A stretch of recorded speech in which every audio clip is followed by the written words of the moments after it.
Title: Between Shadows and Light, Discovering Truth in What We Hide. Introduction: Between What Is and What We Allow Ourselves to See. Written by Iyabo Bello. Narrated by Julie. Have you ever looked at someone and thought, what's really going on behind those eyes? One moment, they're radiant, engaged, kind, alive. The next, they're unreachable. Like the lights are on, but the soul has stepped out for air. Or maybe you've caught yourself doing it too, turning away from a truth that's too loud, too sharp, too close to the places you don't want to revisit. These are the quiet fractures, the subtle shifts we make to survive, the things we pretend not to notice so we can get through the day. Because let's be honest, facing what's real isn't always bearable. So we choose the easier lens, the softer version. We call it forgetting. We call it moving on. We call it just how life is. But beneath the surface, something stirs, something remembers. Even when we forget, our body keeps the score. Our silence writes the story. And sometimes, pretending becomes a language we speak so fluently, we forget we were ever fluent in truth. This book isn't here to hand you neat answers. Life doesn't operate in clean lines and tidy conclusions. Instead, this is an invitation, an emotional excavation, a gentle but unflinching dig beneath the surface. Together, we'll explore what's unsaid, the masks we wear to feel safe, the memories we exile so we can keep breathing, the stories we inherited without consent, and the silent contracts we sign with ourselves to avoid being broken open. You'll meet real people, not characters, not caricatures, but real lives wrapped in complexity. You'll meet Richard, who may or may not have chosen to forget.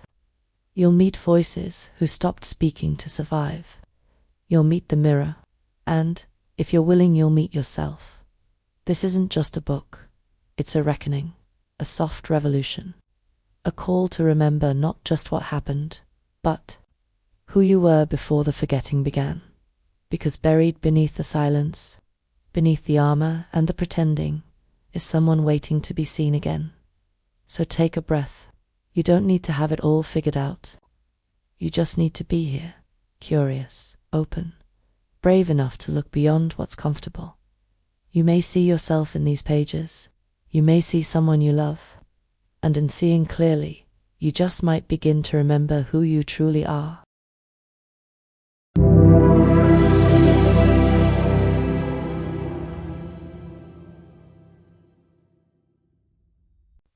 Chapter 1: The Mystery of Richard. When forgetting is easier than facing. A few months ago, I watched a haunting documentary titled Forgetting Dad. It told the story of Richard, a man who, following a seemingly minor car accident, claimed to have lost all his memories. Not just a few key moments, everything. A total erasure. Doctors ran every test. No brain trauma. No neurological damage. No visible reason for the amnesia. His body was whole, but his identity gone. And yet, Richard wasn't wandering around confused. He was functioning. He began rebuilding a new life, almost methodically. Writing letters, forming new habits, relearning the alphabet, slowly, like a child tracing letters for the first time. A grown man learning to read again. His family, particularly his ex-wife and children, were stunned, conflicted, heartbroken. Was this real? Was he suffering from a rare psychological break, or was this an elaborate escape plan from a life he no longer wanted? His youngest son, years later, tracked him down, eyes wide with longing, hope, and hurt. He asked the one question, burning inside him: do you want your memory back? Richard's answer was chillingly simple: I never think about it. Those 5 words shattered something inside me. What does that even mean? Was it acceptance, avoidance, detachment? That moment stayed with me for weeks. It made me ask, When is forgetting a neurological event, and when is it a spiritual survival mechanism? What happens when remembering is more painful than the amnesia itself? The psychology of forgetting psychologists often speak of dissociative amnesia condition, where a person blocks out critical personal information, usually after a traumatic or stressful event. It's not common, but it's real. In extreme cases, people forget their names, families, entire childhoods. Then there's PTSD, post-traumatic stress disorder, where trauma imprints itself so deeply into the nervous system that the brain tries to protect the person by fragmenting the memory or severing emotional ties to it. According to neuroscientist Dr. Bessel van der Kolk, author of The Body Keeps the Score, trauma isn't just remembered, it's relived in the body, often without conscious awareness. The brain does what it must to survive, and that sometimes includes selective forgetting. But forgetting doesn't always come with a diagnosis. Sometimes we forget in subtle, socially acceptable ways. We block out childhood neglect by telling ourselves, everyone has it hard. We silence family dysfunction by labeling it cultural or normal. We downplay toxic workplaces, failed relationships, abusive friendships, anything that makes us feel weak, ashamed, or out of control. This kind of forgetting doesn't make headlines, but it happens every day. In all of us, at neuroplasticity, and the power to rewrite, here's where it gets fascinating. The human brain has something called neuroplasticity, its ability to reorganize itself by forming new neural connections. In simple terms, we can reshape our minds. Even after deep pain or prolonged forgetting, Richard's brain may have rewritten itself, erased the old hard drive, and installed a new operating system. That's what our brains do when we're in danger, emotional or physical. They adapt. But neuroplasticity works both ways. The same brain that forgets to survive can also remember to heal. It's not easy. Facing buried truths often feels like opening Pandora's box. But what if, inside that chaos, we found not destruction but understanding, reflection? Could I be forgetting too?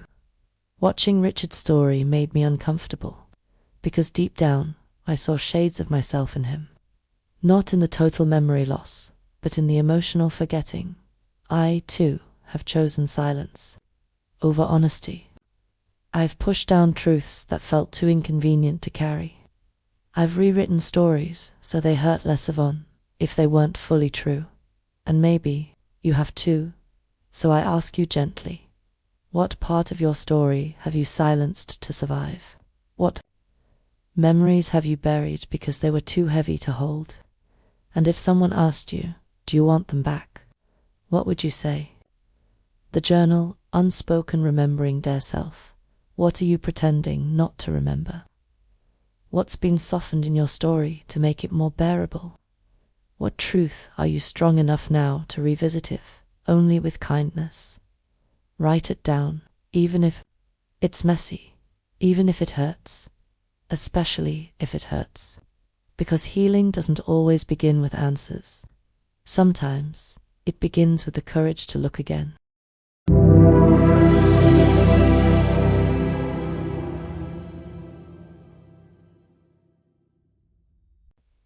Chapter 2.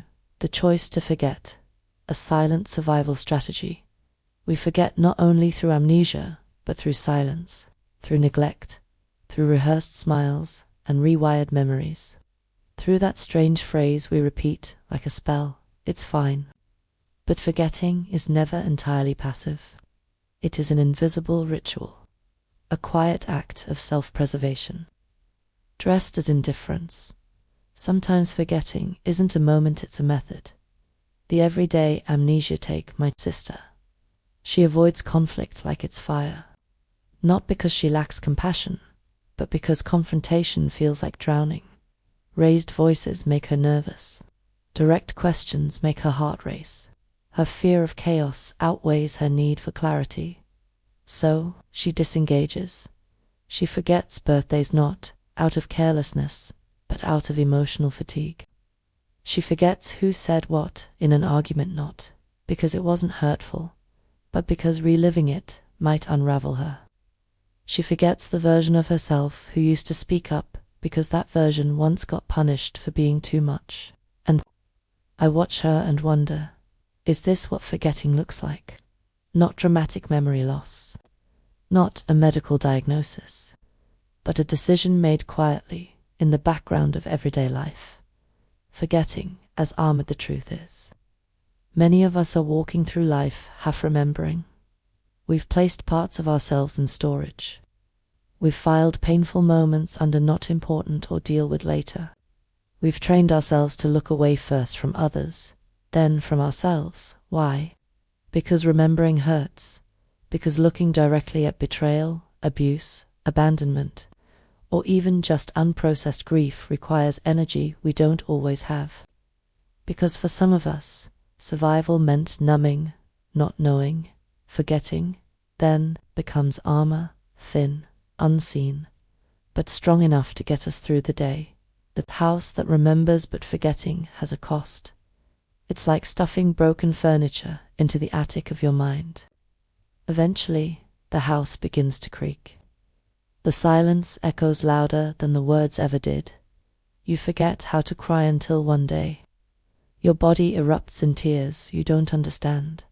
You forget the argument until the same pattern repeats in your next relationship. You forget your own voice until one day you hear yourself say, "I'm fine," and don't believe it. Because here's the truth. What we don't face, we repeat. What we suppress, resurfaces.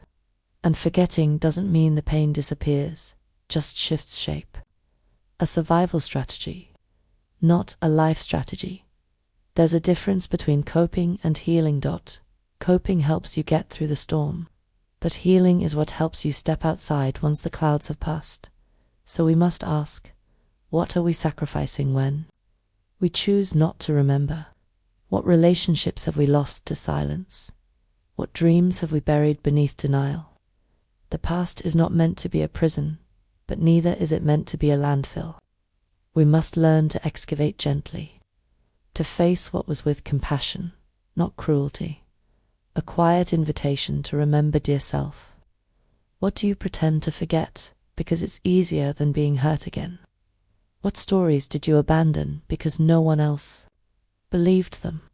What would it feel like to remember not to suffer, but to understand? Maybe forgetting helped you survive, but now remembering might help you live.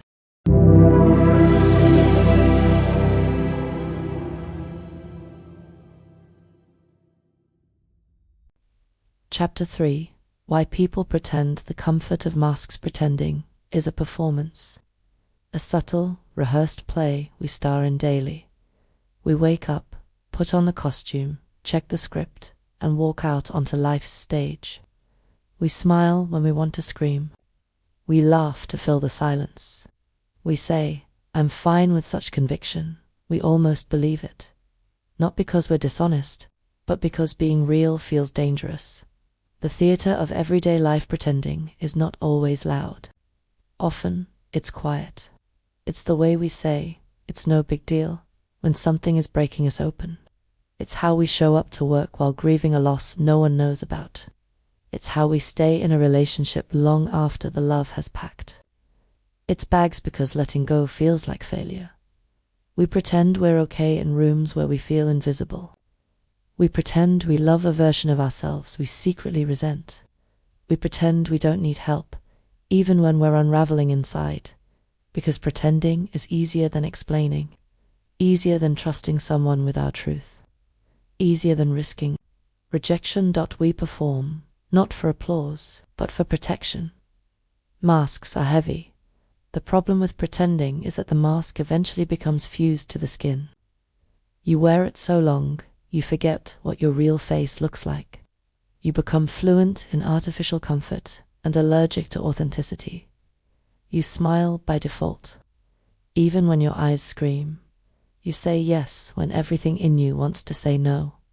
You stay silent, not because you have nothing to say, but because you've learned your truth might be too much. But here's the ache. Pretending doesn't protect you, it isolates you. You may gain approval, but you lose intimacy. You may avoid conflict, but you create internal chaos. You may appear strong, but inside, you're disintegrating from the pressure of keeping it all together. Pretending promises peace, but delivers exhaustion. The social pressure to be fine. We live in a culture that rewards performance over presence. We're taught to curate ourselves for others, to present the highlight reel and hide the behind-the-scenes breakdown. We scroll through social media, comparing our unfiltered lives to everyone else's filters, and so we adapt, we edit, we shrink, we pretend to be happy, successful, in control, because saying I'm lost might make people uncomfortable, because not knowing might look like weakness, because real feels like a liability in a world addicted to perfection. But deep down, we all crave something more, not perfection, connection, not performance, presence, the cost of pretending every lie. We live distances us from our own soul. We lose track of who we are. We second-guess what we want. We sabotage what we need. We end up tired, disconnected, numb. We look in the mirror and wonder, who am I trying to impress? And here's the dangerous part. The longer we pretend, the harder it is to stop. We fear that if we remove the mask, no one will recognize us. Or worse, we won't recognize ourselves. But masks don't just hide us from others, they hide us from healing. The truth, messy but freeing authenticity, is messy. It doesn't always get applause, but it's how we come home to ourselves. When you stop pretending, you give others permission to do the same. When you say, I'm not okay, someone else exhales and says, me too. Honesty won't make everyone stay, but it will help the right people find you. And more importantly, it will help you find you. A gentle invitation. What mask have you been wearing to survive? What truth have you been avoiding to stay liked, accepted, safe? What would it feel like to be fully seen, not perfect, but whole? Maybe today isn't the day you rip the mask off, but maybe it's the day you loosen the straps. Let a little air in. Let your real self breathe. You don't have to pretend to be powerful. You're powerful because you're willing to be real.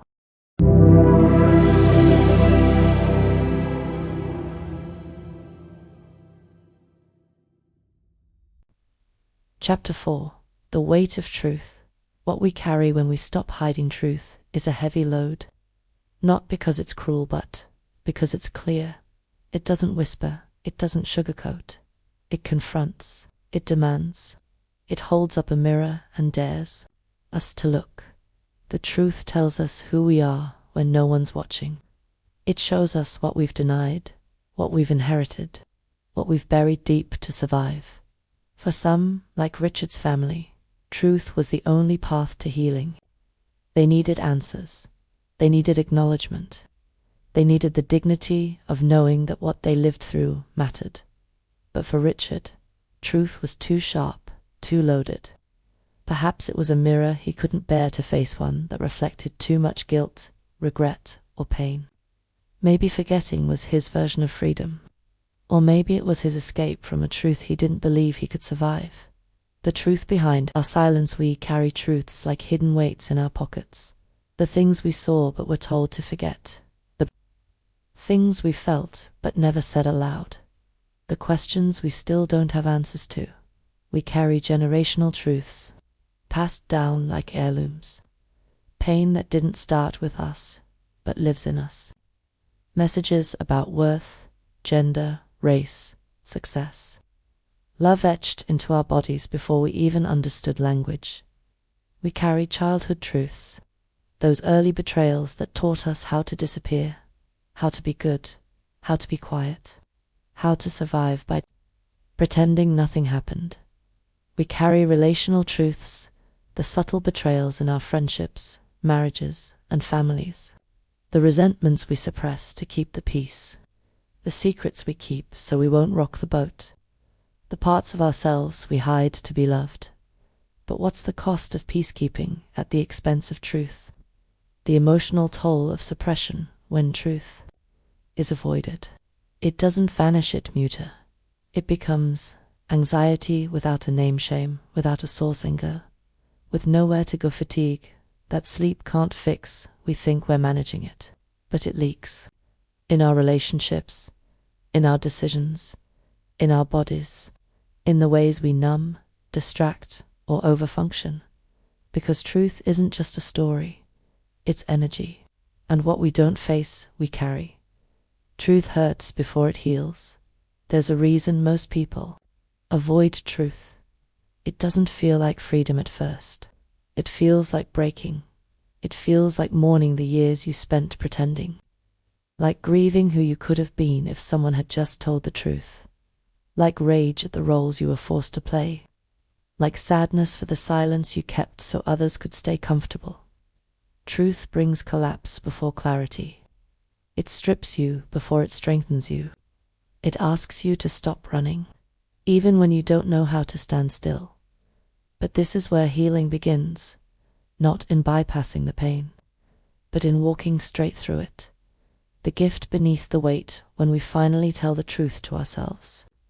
About ourselves, something shifts. Not all at once, but slowly, quietly, powerfully. We begin to reclaim the parts we lost. We stop performing and start integrating. We stop blaming and start owning. We stop carrying and start choosing. Truth doesn't always lead to reconciliation. Sometimes it leads to release. To closing the door you've been propping open for too long, to letting someone go who never really saw you.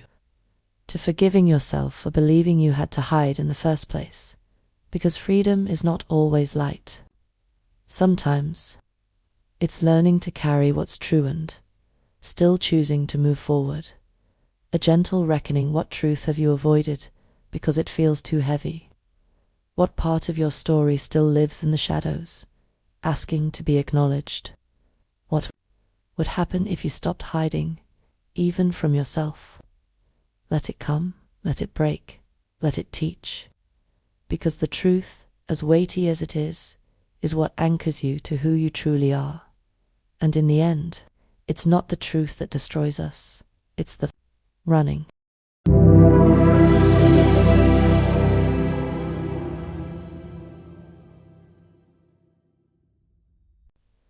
Chapter 5. Finding ourselves in the chaos. The sacred work of becoming life is loud. Notifications, expectations, disappointments, grief, ambition, fear. We wake to noise. We sleep with noise. And somewhere in between, we forget who we are. We become fragments. The role we play at work, the persona we wear in public, the silence we keep at home, the smile we stretch over unspoken pain. But even in chaos, there is a quiet thread, an invisible map back to ourselves. It's the flicker of discomfort in your chest when you're being untrue. It's the subtle ache of longing that won't let you settle. It's the part of you that still dreams, even after years of shrinking. That thread is sacred. It doesn't yell, it won't beg, but it never disappears. The questions that break. Open the silence if you're willing to pause even for a moment. The thread reveals itself. Not through certainty, but through deeper questions. What am I pretending not to see? The resentment I brush aside. The exhaustion I call ambition. The patterns I keep replaying, hoping for a different ending. What stories am I still telling myself that no longer serve me? That I have to earn rest. That I am too much or not enough. That my worth depends on how useful I am to others. What truth would set me free if only I had the courage to face it? That I've outgrown this life. That I miss someone I said I'd moved on from. That I'm not okay and that's okay. These questions don't demand immediate answers. They simply ask you to listen. Becoming is not a destination, Finding yourself is not a lightning strike. It's not a once-and-for moment of revelation. It's a slow returning, one honest breath at a time, one hard conversation, one boundary, one no to what drains you, one yes to what lights you up quietly, gently, without needing anyone's permission. Becoming is cyclical. You'll lose yourself again. You'll forget what you already know. But now you'll have tools. Now you'll recognize the signs. You'll stop seeing self-discovery as indulgent and start seeing it as essential. Because what use is success if you're a stranger to yourself? Your sacred work to become who you truly are is sacred work. It's messy, painful, non-linear, but it is holy. It's the work of untangling inherited beliefs from chosen truth-letting. Go of versions of you that helped you survive, but can't help you thrive, giving yourself the grace to be both unfinished and unstoppably. Don't need to know who you are in full. You only need to begin. A quiet reclamation this chapter of your life isn't about proving anything. It's about returning. Returning to your voice, to your body, to your intuition, to the you that's always been there, beneath the noise, beneath the performing, beneath the pretending. It's not too late. It never is. You are not lost. You are becoming.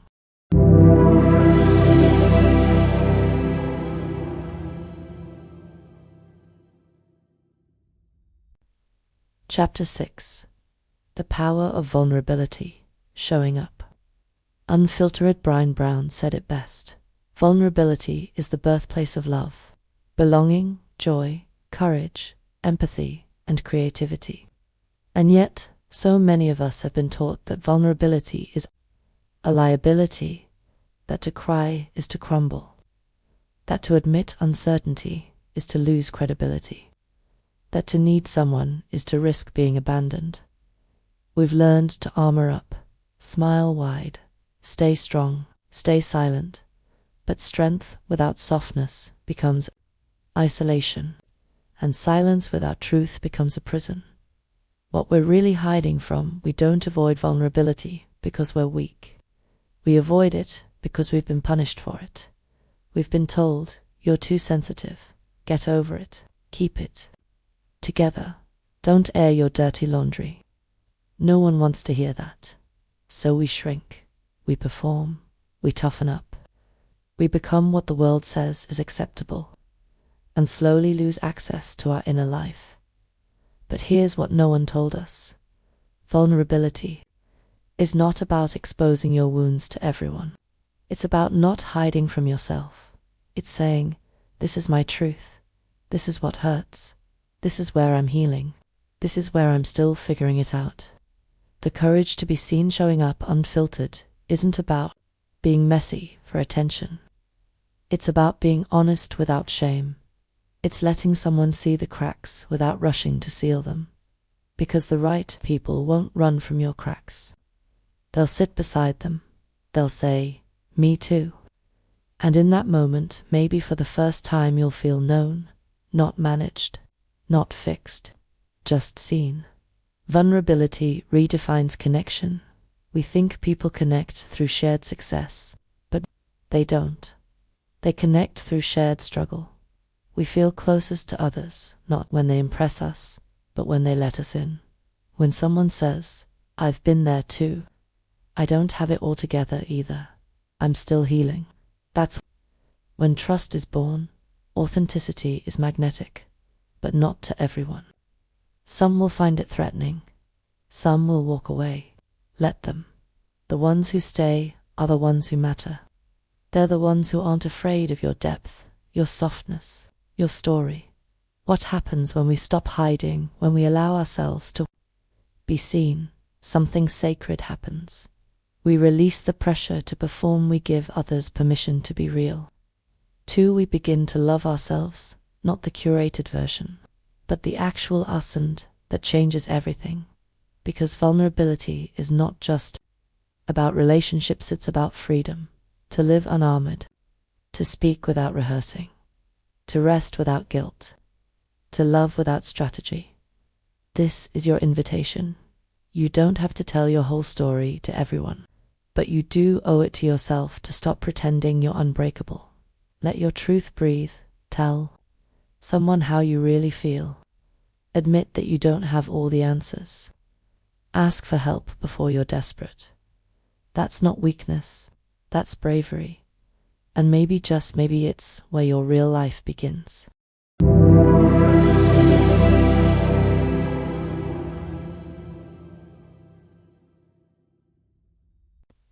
Conclusion: a call to live unhidden. This book was never about answers. It was an invitation, an unspoken permission slip to stop shrinking, to stop performing, to stop pretending that silence is strength and masks are necessary. Because truth, in its rawest form, is not always comfortable, but it is always liberating. Living authentically won't guarantee ease. It may cost you applause. It may trigger discomfort in others.